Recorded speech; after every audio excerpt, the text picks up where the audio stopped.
as me.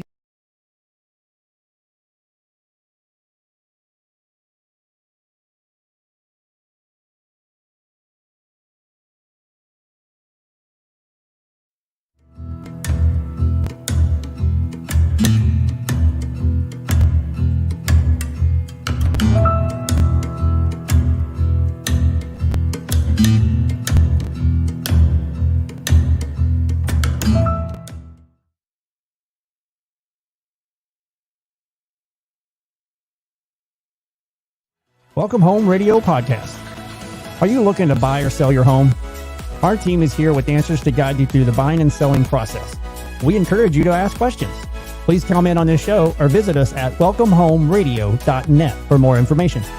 Bringing real estate, lending, and education together in one place, and to help you make the right home decision for you and your family.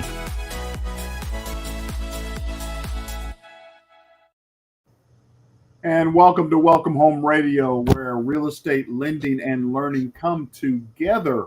It is December 10th, and we're so excited. Merry Christmas to everyone out there. I hope you get to spend it with family and friends that you look forward to this season. And then, of course, New Year's right behind. Had a great Thanksgiving, gentlemen, but Merry Christmas to you both. I hope you got enough money to survive the present season of purchasing. Never. It's never enough, is it? Well, we are still in the series of Your Turn to Ask. This has been tremendous. Great questions coming in. Please find us at welcomehomeradio.net, where you can ask us your questions. We want to try to get to them as soon as possible. But the bottom line is our market is a very interesting time. And with potential rate cut today, that could be coming later today. We want to get to some questions that people are asking about the future of the real estate market. So any comments before we get started, gentlemen? Great to see you guys. Merry Christmas. Have you finished all your shopping? That's the big question. I don't do mine until Started your shopping. evening of the 24th. Come on, you know that. I like to see who's in the mall on that day. Exactly. It's always fun. Okay. Welcome Home Radio. Are assumable loans really going to happen? What a great question to ask. I'm going to first say assumable loans are already here. They are possible. And what is an assumable? I want to try to give it, and then Tom, you can answer it a little bit further. But assumable mortgages means the buyer takes over the seller's existing loan, including interest rate, the remaining balance, and the remaining terms. But it also assumes an equity transfer of cash because nobody's going to sell their home just for the loan value. So assumables are in FHA, VA, and USDA. Conventional loans are not assumable, mostly because of due on sale clauses and so forth. So given today's rates, assumable mortgage is a possible option, but you also have to understand assumable mortgages take longer than normal mortgages. They're generally going to be between 50 and 75 days because that mortgage company has to go through their process with that new buyer in assuming. And you also have to have a caveat of cash to give to the seller because you're going to pay a difference. If they have a large equity stance, then more cash has to come to the table. If it's a less equity stance, it's less cash to the table, but there still is a difference. Nobody's going to sell just for the mortgage value that they have on the home. Gentlemen, what else do you want to add to something like that? Well, I'd be curious to hear if Mark has done an assumption at his title company in the last year or. I haven't seen one in the last 6 months at least. What Did we you mean do, Jeff, not Mark? I'm sorry, Jeff. I don't know why. Mark's the producer. He's the important guy. That's why. Trying to figure out who is. Mark is our producer. I knew I exactly want what he was Mark's thinking. opinion. He's always so quiet. When he started the question, I thought he was going to say, "Have you done one where your new location is?" That's what I was thinking he would say. Everybody's guessing what I'm trying to say, and even I'm trying to guess what I'm trying to say. Ladies and gentlemen, I'm just going to say it.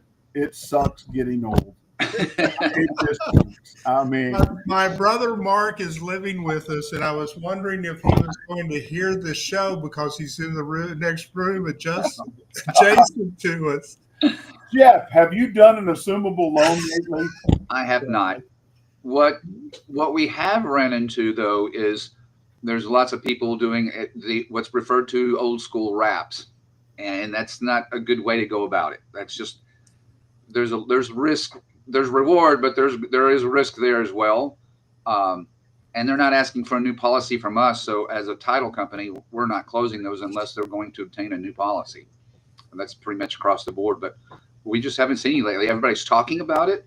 But for one, less people are going to put those on the market, it seems lately. And otherwise, how do you go find those assumables to even put an offer, even if it's not on the market? You know what I'm saying?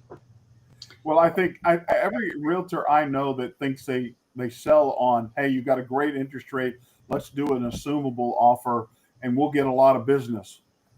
It's not true. I just don't believe it's true once buyers understand what it has to go through and what it may take. If you've been in your home as long as me, let's say 20 years, nobody's going to come with that much money, cash. They're not going to have it. And the bottom line is it's either FHA, VA, or USDA. So one's geographically limiting. Another one is limited to the person's service, whether they served or not. So FHA becomes the only generic FHA assumable loan out there. And that's not always a good one to go through with an appraisal value, because you still go through all of that. So I don't see, and yes, they are happening. Thank you for asking the question. They are available, but there are so many sticking points. And especially, Tom, tell us about the secondary market. Do they like these? Well, I will tell you, the investor, and this has been my experience of asking people about this, the only reason why people are generally interested in assuming a loan is the first lien. The first lien is one of those from 3 and 4 years ago that's at 2 3/4, 3.5%. And the investor doesn't like that, but they are mandated because they did use a government loan to abide by the requirement that they're assumable if, again, the seller wants to be able to make their loan assumable. The caveat, of course, is that they have to go through the approval process, which, like you pointed out, takes longer than a normal get a new loan situation. So you've got to have a seller willing to do it. Well, the sellers are willing to do it only if they're getting additional equity positions, which is also one of the advantages to a seller. So a good real estate agent should present this to their sellers on a listing situation.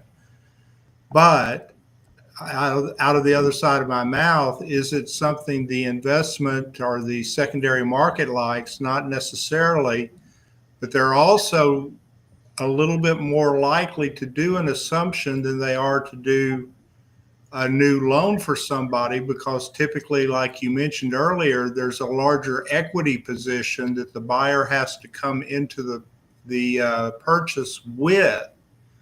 And that higher equity position gives the investor more security and more confidence that the person will continue to pay the loan, even at a lower rate, because the higher equity position gave them a better deal than the 3.5% down that originally, or 0% down that was originally there to get the ongoing loan that's sitting there. Well, let's drop the final caveat that I think most people do not understand, and correct me if I'm wrong, and so often that is. But so should I do that right now? Yes, you should. VA as the seller, you never lose the responsibility of that loan, even though you're being paid the money and that person's assuming it. You never learn or lose the caveat of, hey, I no longer have this financial. So you're a co-signer. You're really becoming a co-signer. Is that true with FHA and USDA like it is with VA? Well, there's a 5-year caveat with that to be actually as I understand it. So the caveat is that if you're paying on it for 5 years, the government will then release you after the 5th year, after 60 payments. And so that's what I try to say. Unless I'm doing this for my children, taking on my mortgage at a home, who am I going to trust for a minimum of 5 years, 60, where a normal person just stays in their first home 3 to 7 years at the most? The bottom line of it here, the risk never goes away, even though somebody's assuming your mortgage. What is this? Your BFF, Tom, I'm just about to tell you. That's who you trust. Who would I trust? Me. Oh, please. I mean, look at this face. Look at this face. Oh, put it back on, please. Oh, gosh. What was that you said a minute ago? Lord, it's hard to be humble, isn't it? It is. It's so hard. The challenge here that I think most people need to understand, assumables take a long time, as well as there's still risk after closing that you maintain as a seller. It may look on the surface to be a wonderful deal, but please investigate every opportunity, whether FHA, USDA, or VA. What are all the caveats? What are all the things that you have to do? Because you can't take out a second loan to help pay for that cash that is necessary to come to closing with. So be aware. I hope we've answered your question. We thank you so much. Our next one kind of falls in line with this. I think people are really looking forward to this spring season of buying here. Welcome Home Radio. I have a 3% rate. Is a portable loan available in the near future? Now, I've heard about these. I've heard them talk about it. I am thrilled that the administration is trying to get the housing industry off a dime and start moving a little bit. But portable mortgages, from what I understand, they are not a standard, and the secondary market, Fannie, Freddie, Ginnie, VA, all of them, they're not designed or set up for underwriting of a portable mortgage to go. What an idea. I think before you start down this path, though, you probably need to clarify what that terminology means for our listeners. You take it with you. You take your interest rate and type loan with you to buy your next home, and as you sell your other one, you keep that rate. That everybody's wanting to talk about rate, and it frustrates me to no end. That rate is the number one thing instead of where I think it ought to be around 14, 15 on a mortgage priority. They're making it the number one thing, and they're not standard here. Are they standard anywhere else, Tom, Jeff?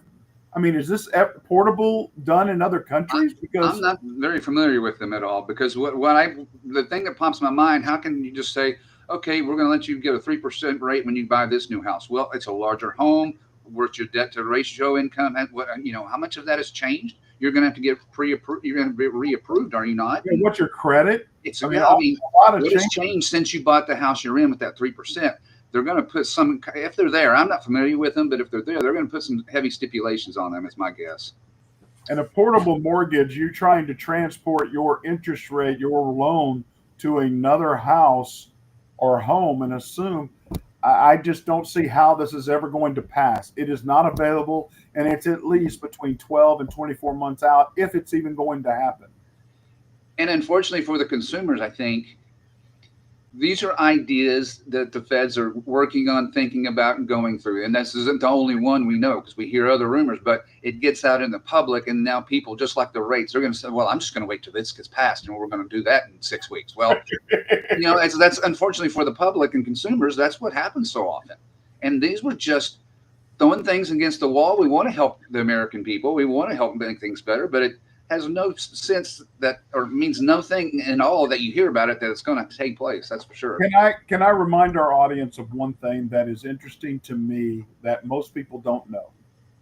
Is the rest of the world, I mean, every other country in the world only has ARMs. There is no fixed 30-year fixed opportunity for them. They only work on ARM loans. So every 3 or 5 or 7 years, their rate is changing with what the market is. So understand, America has a very unique situation here. 30-year fixed is a standard that has helped many people buy homes. I understand wanting it to be portable. I understand taking that rate with you would be that'd be great. That 2.5 would be just, oh, we could buy such a larger house now or whatever. But the bottom line, the finances behind it and the secondary market are not, they don't see the light at the end of the tunnel. If anything, it's a train and a train wreck coming, or 2008 train, should I say, coming, if that's going to happen. I mean, Tom, would you agree with that, or how would you change it? Well, there are two things that exist. One is that Be careful. nearly the wrong finger there. Thank you. Much better. Much better. But the first thing that I'd point out is that, again, the public gets exposed to a lot of things like the 75-year mortgage or whatever they came up with, 50-year mortgage. Quit reading ahead. That's our next question. The 1,000-year mortgage. And so all the hypes, the stuff you're addressing are plans or things that, HUD talks about, and they talk about it with Fannie Mae, and then Fannie Mae comes back and says, where are you going to sell these? We're not going to buy them, so on and so forth. So we really have to talk to Freddie. Yeah. Then they go talk to Cousin Jenny.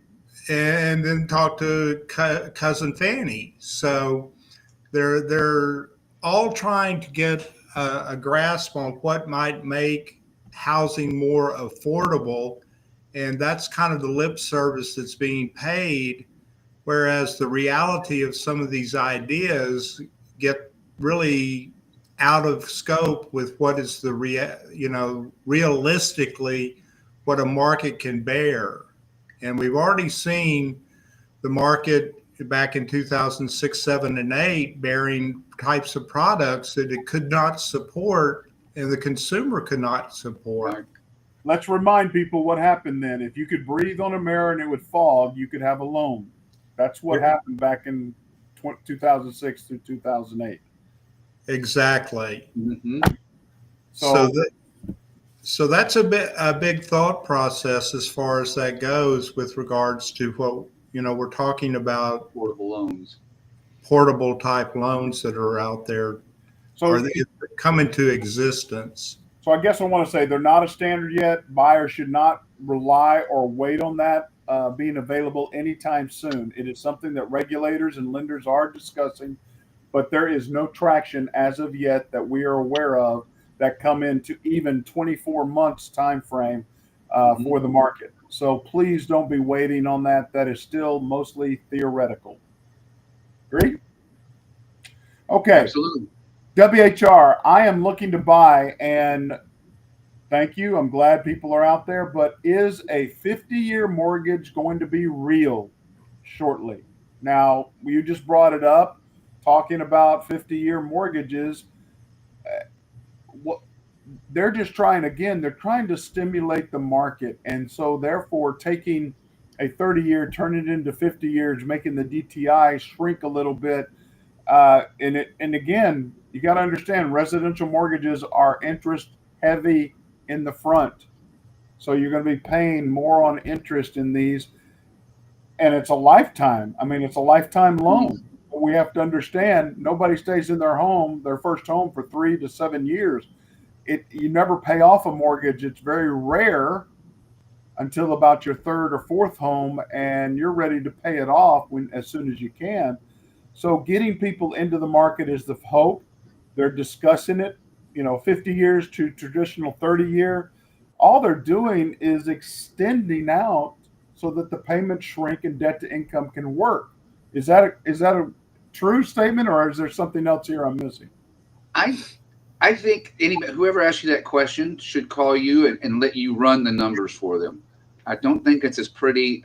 If it's happening and people are going to take those, I don't think it's going to help them as much as they think especially up in the front half. You tell me. I just don't think the numbers. I messed with it a little bit.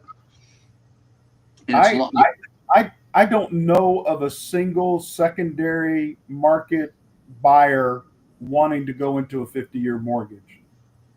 They're adapting to 50-year, but 50-year is too long a time frame. The risk, I think, is going to be larger, not smaller.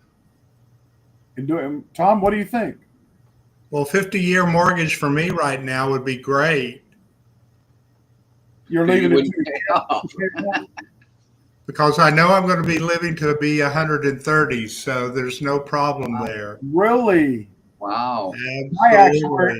My wife's actuary table say I'm going to die next week. I mean, is she taking out extra insurance? Just that makes already done that 10 times over. I am worth more dead than alive. So there you go. That's what we like to hear. One eye open. But the 40-year notes that do exist in our marketplace, keep this in mind. The 40-year note, typically, if it's an A type of borrower, still going to pay 1/4 to 3/8% in a higher interest rate over 40 years than they would over 30 years because the length of the mortgage is an increased risk. So to sell that mortgage, you're going to have a higher interest rate, and the total interest that you end up paying because of the higher interest rate and the extended period of time is about 25% more for 10 years being added to the loan. Wow. That's why I said call one of you guys and look at those numbers. I'm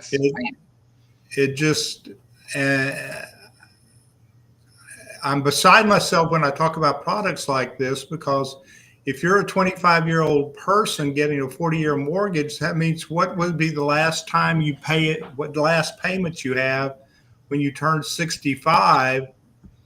I mean, that's after you're still getting Social Security, if it's still there. I'm going to spend all that money right now, baby. Thanks. I tell my kids, that's why reverse mortgages came around. I mean, Tom, right here. I guess I would want to watch this more, as well as, like you talked saying, run the numbers. The cost, I think, is the risk factors taken in is definitely opposite of what they think it's going to do, and that's why they're still analyzing it, trying to figure out how it can work. Or government backed, it doesn't make any sense. I see it as a big challenge for the secondary market to accept a product like this. Now, non-QM, if there's certain books of business, I see some private companies doing something like this, but they're going to charge you out the wazoo for it. I mean, they're still going to be in the double-digit interest for it. So now, and the problem I have is I work mostly in construction, building custom homes. I don't see a 50-year one-time close construction solution coming anytime soon, as well as assumable. So rather interesting. So good questions, though. All good questions. I do want to add in a slight thing. Did y'all get my weekly update about the loan limits for New Year? That's a pretty big jump, Tom, from the past years. Yeah, and I'm sorry I haven't had a chance to read it yet. Oh, my. See how I segue and act ignorant so you can tell me? Take the knife out. At least you're good looking, though. Usually I do. Usually I am always on top of that. Uh-huh. Yeah, right. It's the holidays, and he has visitors, so there you go. That's right. I'm still recovering from the Thanksgiving period. Oh, really? Tell us about your Thanksgiving. Oh, God. What a setup. Not going to work. What's the new loan limit? Oh, you would ask me that. I don't have it off the top of my head. Oh, see, you don't even read your own stuff. That's probably some AI generated thing type. Oh, whatever. Yeah. Give me a break. You know, See I if I can had pull it something. up. 836, 750, if I remember correctly. Yikes. I could believe that. 836, 750. And that means VA is the same amount. Wow. FHA, I mean, my goodness, I've been in this industry too long. I remember when, you know, the max loan limit was in the sixes. So, and what does this mean when they say loan limit? That makes FHA 543,887. Over $500,000 loan now FHA will give you the program's designed typically for first-time home buyers. More than $500,000. And they don't use that in California because every home's $1 million or more. Right. They use the higher loan. They really don't have a choice with the way the market's been. Yeah, FHA's been over $1 million now for a couple of years. Wow. Well, again, Merry Christmas. Enjoy your holiday season. Get out and see some lights, spend time with family and friends. But understand the market is they are trying to bring it back. We look for a strong spring. And later today, we'll find out if interest rates are going to be cut again. God bless. Merry Christmas. I'm Blair Thomas. I'm Tom Holm, I think. And I'm Jeff Duffy. Amen. Clear to close. That's where we want to get you. Bye-bye. Welcome Home Radio production provided by Lunatic Digital. Check the listing of this podcast for the links to our sponsors. And don't forget to like, share, and follow us on social media. Visit welcomehomeradio.net for more information.